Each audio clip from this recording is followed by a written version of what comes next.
बिस्मिल्लाहिर्रहमानिर्रहीम। अस्सलाम वालेकुम। मैं हूं मोहम्मद समीर और मेरे साथ मौजूद हैं अतर कासमी साहब, सीनियर तजज़ियाकार हैं। आप उनको उनके अपने यूट्यूब चैनल पर भी सुनते हैं, मुख्तलिफ प्रोग्रामों में भी सुनते हैं। तो आज की वीडियो में डिस्कस करेंगे कि जो हालिया हालात है इस वक्त जो पाकिस्तान में आपको नजर आ रहे हैं, पाकिस्तान का जो सियासी मंजरनामा है वो क्या शक्ल इख्तियार करते हुए नजर आ रहा है। आप देखते हैं कि जिस तरीके से बगावत के मुकदमा दर्ज किए जा रहे हैं, शहबाज की गिरफ्तारी हुई, उसके बाद जो तमाम तर सूरत हाल वो आपके सामने है। और आज इमरान खान की जानिब से एक प्रेस कॉन्फ्रेंस भी की गई है, उस पर भी हम बात करेंगे। तो अतर काजमी साहब, सबसे पहले तो सर आपका बहुत बहुत शुक्रिया, आपने अपनी मसरूफियत से वक्त निकाला और हमें आपने वक्त अनाज फरमाया। बहुत शुक्रिया, थैंक यू सो मच जमीर साहब, आपने मुझे बुलाया।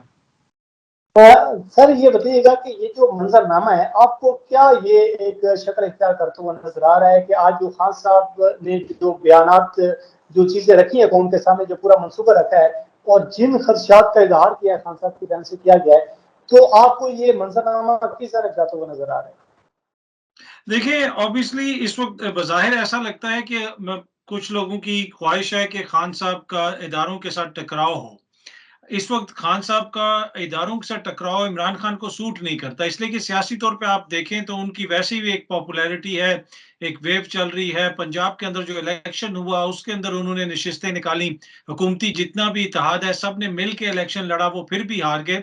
तो वो अब इस तरह का तासुर देने की कोशिश कर रहे हैं कि किसी तरीके से इमरान खान को इदारों के सामने खड़ा किया जाए और ये तासुर दिया जाए कि वो एंटी स्टैब्लिशमेंट है या फौज के खिलाफ है, तो ताकि कोई ना कोई हेल्प मिले कहीं से, ताकि पीटीआई की ताकत को कम किया जा सके। ताकत से मेरी मुराद है सियासी ताकत।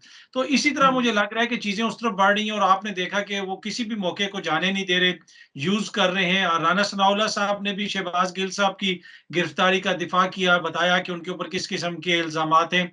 फिर हमने देखा कि सिंध के अंदर भी एक कार्रवाई की गई, एआरवाई के जो हेड ऑफ न्यूज है अहमद यूसुफ साहब, उनको उठाया गया सिंध हुकूमत की जानिब से। सईद गनी साहब ने उसके ऊपर प्रेस कॉन्फ्रेंस की।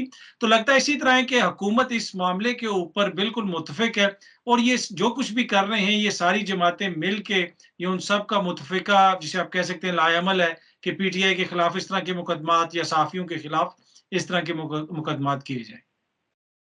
अच्छा, हमने ये भी देखा है कि पिछले 24 घंटों की सूरत हाल को अगर आप नोट करें तो उसमें एक कोशिश की जा रही थी कि इमरान खान साहब जो प्रेस कॉन्फ्रेंस करेंगे उसमें इदारों को टारगेट करेंगे, इमरान खान को अग्रेसिव थोड़ा सा वो एक करवाने की कोशिश की गई और ये तासर दिया गया कि इमरान खान साहब जो है कोई बड़ा ऐलान करेंगे।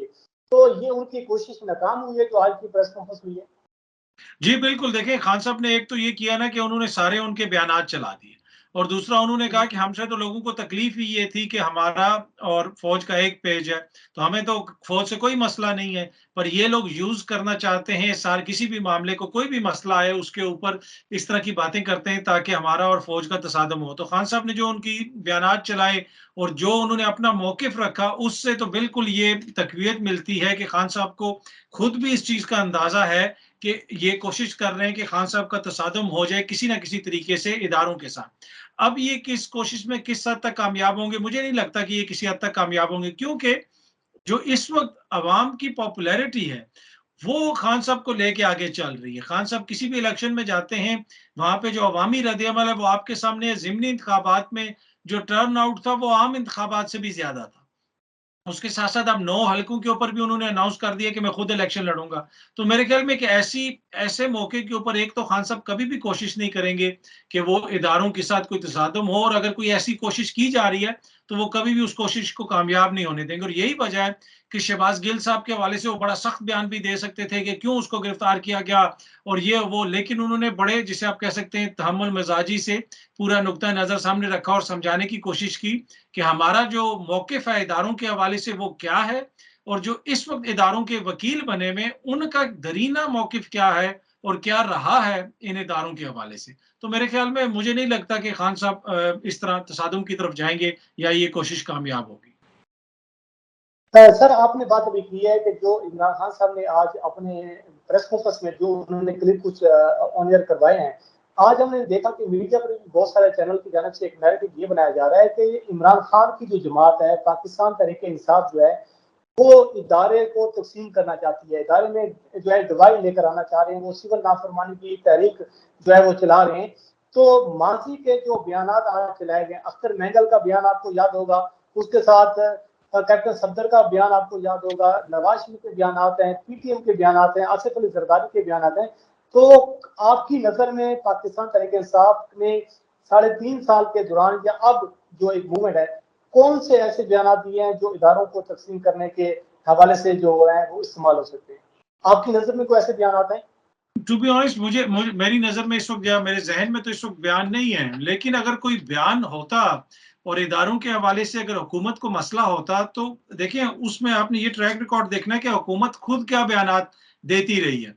एक चीज जो आप खुद करते हो या मैं खुद करता रहा हूं, तो उसके ऊपर तो मुझे तो कोई एतराज नहीं होगा। अगर मैं एक चीज को बुरा कह रहा हूं या एक चीज के हवाले से खास किस्म का मौकिफ रख रहा हूं, तो आप भी वही मौकिफ रखेंगे, तो मुझे तो ना उसकी दिल आजारी होगी, ना मुझे तकलीफ होगी, अनलेस के मैं उसको यूज करना चाहूँ आपके खिलाफ।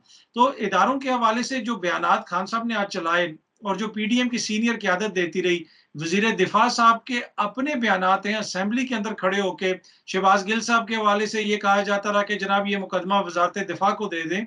तो आप ये भी देखें ना कि जब उस वजारत दिफा का वजीर दिफा वो होगा जो असेंबली के अंदर खड़ा होकर ये कहे कि जनाब अवाम की हड्डियों पर से खून और गोश्त नोच लिया है हमारे इन इदारों ने, ये इतना बजट लेते हैं, मैं वो पूरी सारी बातें नहीं दोहराना चाहता। तो फिर जब उनकी जानिब से, उस हुकूमत की जानिब से किसी और के ऊपर इस तरह का इल्जाम लगेगा, तो फिर अवाम यकीनन क्वेश्चन भी करेगी और दीगर लोग भी क्वेश्चन करेंगे कि इसमें कहीं ना कहीं लगता है कि आपकी बदनीति शामिल है। अच्छा सर, एक चीज आपसे मैंने जानना बड़ी जरूरी है कि एक अवाम की जानिब से ये सवाल उठाया जा रहा है, क्योंकि पंजाब में पाकिस्तान तहरीक इंसाफ की हुकूमत है, केपीके में पाकिस्तान तहरीक इंसाफ की हुकूमत है, आजाद कश्मीर में जीबी में, तो ये कहा जा रहा है कि इमरान खान साहब जो है वो इस मौजूदा हुकूमत को घर भेजने के लिए इस्लामाबाद को लॉक भी कर सकते हैं, लॉकडाउन की जाने जाना चाहिए। और इमरान खान जो है वो इतना अग्रेसिव क्यों नहीं हो रहा है, क्योंकि अब तमाम तर जो मशीनरी है वो तो पावर इमरान खान के पास है। तो आपको क्या मंतक नजर आती है कि इमरान खान साहब जो है वो उस जानिब नहीं जा रहे? देखिए, ये किसी भी मौके को यूज करना चाहते हैं कि कोई ऐसा मौका है जहां पे वो गुस्से में आके कोई कदम उठाएं, पुलिस आए या कहीं और से कोई जुलूस आए, कोई ऐसी हरकत हो वहां पे अमनो अमान का मसला पैदा हो और उसको यूज किया जाए, जिस तरीके से शहबाज गिल साहब के बयान को उनके खिलाफ इस्तेमाल किया जा रहा है और बाकायदा तौर पे एक मुहिम बनाई जा रही है। और एक वजह तो ये है। दूसरी वजह ये है कि इमरान खान साहब को पता है कि पंजाब में भी उनकी हुकूमत है, केपीके में भी है, जीबी में भी है, कश्मीर में भी है, तो वो आराम से बैठे हुए हैं। अगर वो इस वक्त खत्म कर देते हैं वो हुकूमतें, इस्तीफा मिसाल के तौर पे वो पंजाब असेंबली से इस्तीफे दे देते हैं, असेंबली तोड़ देते हैं, तो ये हुकूमत तो इंतखाबात नहीं करवाएगी, ये गवर्नर राज लगा देंगे। ये पंजाब के अंदर कहेंगे जनाब साल गवर्नर राज लगा रहे। इसी तरह केपीके में भी इन्होंने यही करना है। तो मेरे ख्याल में इमरान खान को इस चीज का पता है, इस चीज का अंदाजा है और इसी वजह से वो कह रहे हैं कि ठीक है, रहने दो इनको सेंटर के अंदर। तो ये जो वादे करके आए थे आवाम से कि हम पेट्रोल सस्ता कर देंगे, घी सस्ता कर देंगे, आटा सस्ता कर देंगे, लेकिन सर चीनी। इस सूरत में अवाम ये भी सवाल उठा रही है कि इमरान खान एक लॉन्ग मार्च भी कर सकते हैं, इस्लामाबाद की जानिब मूव भी हो सकते हैं, क्योंकि फैजाबाद तक पाकिस्तान तहरीक इंसाफ है, दूसरी जानिब पेशावर मोड़ तक पाकिस्तान तहरीक इंसाफ है, बाराकोट तक पाकिस्तान तहरीक इंसाफ है। तो एक बड़ी जो गैदरिंग अगर वो इस्लामाबाद लेकर आ जाते हैं, जो कि उनके लिए बड़ा आसान है इस्लामाबाद मूव करना, तो इससे ये जो हुकूमत है इसको वो घर भेज सकते हैं। तो ये कदम क्यों नहीं उठा रहे? वो उठाएंगे जी ये कदम, पर उस नहज पे अभी चीजें नहीं पहुंची। अगर इमरान खान को नाअहल करार दे दिया गया और इस तरह की सूरत पैदा हुई, तो फिर वो पोजीशन आएगी और उस पोजीशन में फिर आप देखेंगे कि वो बड़े पैमाने के ऊपर एहतजाज भी होगा। इसलिए कि अभी ये भी मुशावरत चल रही है कि इमरान खान को नाअहल करार दे के साथ ही इंतखाबात का अनाउंस कर दिया जाए, अनाउंसमेंट कर दी जाए। तो खान साहब की जमात उसमें शशोपंज में पड़ जाएगी कि अब ये इंतखाबात हम लड़ें या ना लड़ें, या पहले खान साहब को बहाल कराएं अदालतों से। तो एक ये हरकत भी हो सकती है। और दूसरी बात यह है कि बड़ा वाज़ेह तौर पे जो दीगर ताकतवर हल्के हैं उनकी तरफ से जो मैसेजिंग हो रही है उसमें ये बड़ा वाज़ेह तौर पे है कि इस साल हमने इंतखाबात नहीं करवाने। तो क्या इमरान खान फुल इस वक्त आप जिसे कह सकते हैं तसादुम की तरफ जाएंगे? जब वो जाके वहां पे लोगों को लेके बैठ जाएंगे तो फिर क्या सूरत पैदा होगी? तो ये बहुत सारी चीजें हैं जो उनकी नजर में, लेकिन मुझे लगता है कि चीजें बढ़ रही उसी तरफ हैं। आहिस्ता आहिस्ता हर गुजरते दिन के साथ हम उस तरफ बढ़ रहे हैं कि जहां पे लगता है यही कि बात फिर सड़कों पे ही आके मसला देखेंगे कि हम मसले हल करने की कोशिश की जाएगी सड़कों के एहतजाज के जरिए। अच्छा, आज आपने परवेज़ इलाही साहब का एक बयान देखा है जिसमें बड़ा इस पे आज बात भी हो रही है कि परवेज़ इलाही ने जो बात की है शहबाज गिल को लेकर, तो उन्होंने कहा है कि वफाक और पंजाब आमने-सामने नहीं रहेंगे, हम वफाक का एहतराम करेंगे, हम इस किस्म की जो है सियासत नहीं करते। तो अब एक सोशल मीडिया पर डिबेट भी हो रही है कि क्या चौधरी परवेज़ इलाही पर एतबार किया जा सकता है? तो आप इस पे क्या कहेंगे सर? देखिए ऑब्वियसली चौधरी साहब इत्तेहादी हैं, उनके हुकूमत के इत्तेहादी हैं और जो उनका तज्ज़िया है, उनका बयान है, टू बी ऑनेस्ट मेरा मैं ये नहीं समझता कि उन्होंने उसमें कोई उस बदनीति होगी या कोई मसला होगा। वो उनका एक ज़ाती मौक़िफ़ हो सकता है और वो एक सियासतदान है, ज़ीरक सियासतदान है, अरसा-दराज से सियासत कर रहे हैं, बहुत सारी चीज़ों को बहुत सारे लोगों से बेहतर समझते हैं। लेकिन ज़रूरी नहीं है कि उससे कोई इत्तेफ़ाक करे या उससे कोई इख्तिलाफ़ करे। तो मेरे ख़्याल में जब आपकी कोalition हुकूमत होती है, इत्तेहादियों को आप साथ लेके चल रहे होते हैं तो अक्सर आपको इख्तिलाफ राय भी नजर आता है। तो ये भी बहुत सारी चीजें ऐसे मेरे इल्म में भी हैं जिस पे चौधरी साहब का मौकिफ डिफरेंट है, पीटीआई का मौकिफ डिफरेंट है, लेकिन इस वक्त मसला ये है कि जो पीडीएम की हुकूमत है आपने उससे मुकाबला करना है और इस चीज का पता चौधरी साहब को भी है और इस चीज का इदराक पीटीआई को भी है। तो यही वो चीज है जिसकी वजह से वो इकट्ठे चल रहे हैं। तो मुझे यही लगता है कि फिलहाल तो ये मुझे लगता है कि पार्टनरशिप चलेगी। अच्छा सर, आखिर पर ये बताइएगा कि ये जो लड़ाई अभी जारी है, आपको इसका अंजाम क्या निकलता हुआ नज़र आ रहा है? आपकी असेसमेंट क्या है इस हवाले से? देखिए, इंतखाबात की तरफ तो जाना पड़ेगा। आप इस तरह मुल्क नहीं चल सकता। आप देख लें कि इस वक़्त जो मुल्क की हालत है कि क्रेडिबिलिटी कोई नहीं है, कोई किसी की बात नहीं मानता। हर जगह पे फ़ौजी क़यादत को खुद जाना पड़ रहा है। कभी वो अमेरिका को फ़ोन कर रहे हैं, कभी वो सऊदी अरब को फ़ोन कर रहे हैं। इस वक़्त की जो हुकूमत है उसको ये नहीं पता कि वो अगले 6 महीने में कायम रहेगी या अगले 2 महीने तक कायम रहेगी या नहीं रहेगी। तो ये जो है ना एक तरह से सूरत-ए-हाल इस किस्म की कि किसी को नहीं पता कि क्या होने जा रहा है। ये कतई मुल्क के हक में नहीं है। तो इंतखाबात की तरफ तो जाना पड़ेगा। मुझे यही लगता है कि मंतकी अंजाम इसका यही है कि हम इंतखाबात की तरफ जाएँगे। सर बहुत-बहुत शुक्रिया, आपने बड़ी तफ़सील के साथ चीज़ों को हमारे नाज़रीन तक पहुँचाने की कोशिश की है।